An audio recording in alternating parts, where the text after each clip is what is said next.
The scorpion visited Mr. Udo at night, and by morning he was dead. The villagers were confused and afraid. This wasn't the first time it had happened. When they checked his body, they found a stink on his leg. A scorpion stink, they guessed. But why did this keep happening? In the quiet, peaceful village of Udowa, there lived a very beautiful woman named Idara. She had a smooth dark skin, bright eyes that sparkled when she smiled, and a long hair that she always tied in a bun. She was admired by all for her beauty and kind heart, but Idara lived alone. She had no husband, no children, and no family. Her parents died when she was young. Despite her beauty, she didn't want to get married or have kids. She stayed in a small mud house at the edge of the village, near the thick forest where no one lived. Despite her loneliness, Idara was loved. She was kind, too kind. She gave food to people who were hungry. She helped young girls. She visited sick people and gave them fruits. She never shouted, never complained. She smiled at everyone. She was very calm and soft-spoken. Because of this, everyone in her village called her Mama Idara or Sister Idara. Children came to play in front of her house. Women sat at her mat and told her stories. She always had something cooking. Pepper soup, porridge yam, or sweetened pap. Everyone wanted to be close to her. But then something strange began to happen in their land. The deaths first. People started dying recklessly. Not from sickness, not from war, just suddenly. At first it was quiet. A man who shouted at Idara at the market died in his sleep at night. Then the teenage girl who mocked Idara of her old wrapper died in the morning. The villagers thought it was just a coincidence. If the offense happened in the morning or afternoon, the person would die at night. Whenever someone offended Idara, whether by mistake or on purpose, the person would die at night before the next day. One sunny afternoon, a young woman who lived with her husband and her children came to Idara's house. "Sister Idara, please borrow me your bucket," she said. Idara smiled. "Of course, take the blue one." "Thank you," Uduak said. She took the bucket and went to the village stream to fetch water. On her way back, she slipped on a banana peel and the bucket broke.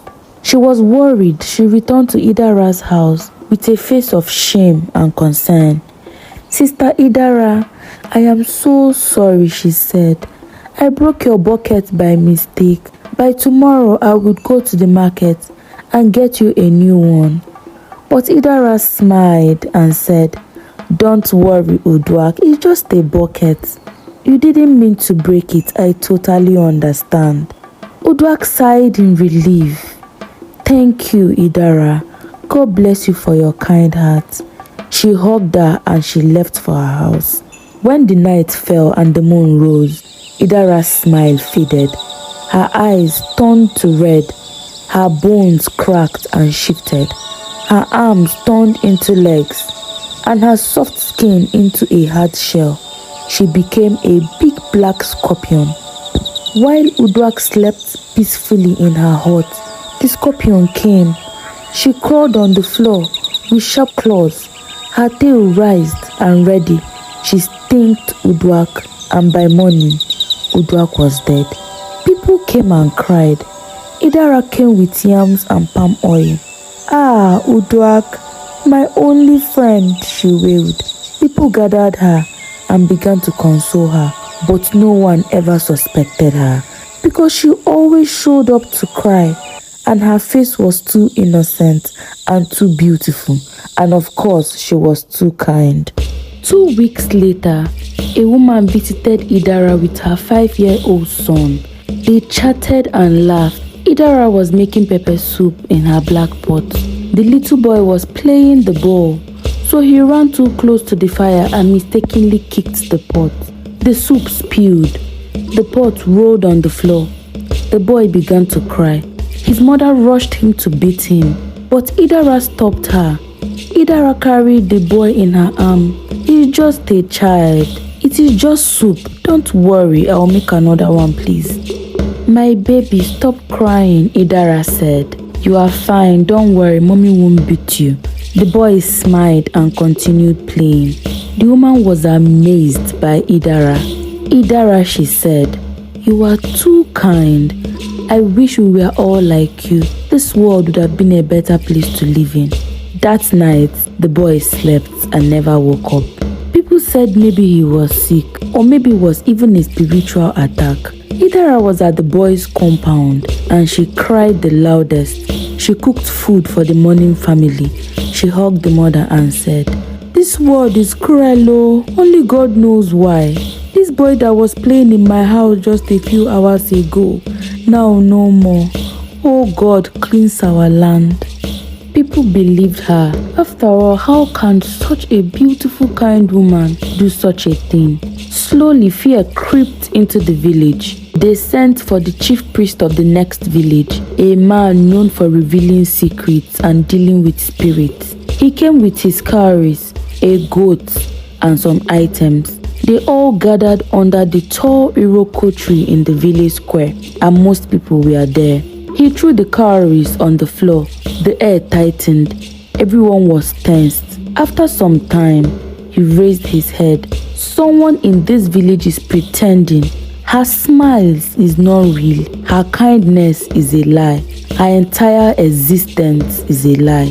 She brings death, nothing but death. People looked at one another, and then he shouted, "Bring Idara now."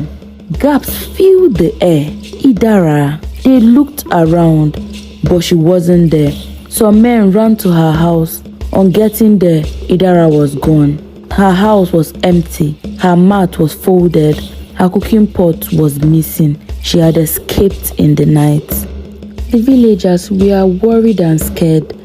They knew she had escaped to another village to start her evil deed. They needed to rescue that village. News reached the next village, Ikonti, where Idara ran to, that a beautiful strange woman had arrived. Idara was welcomed warmly.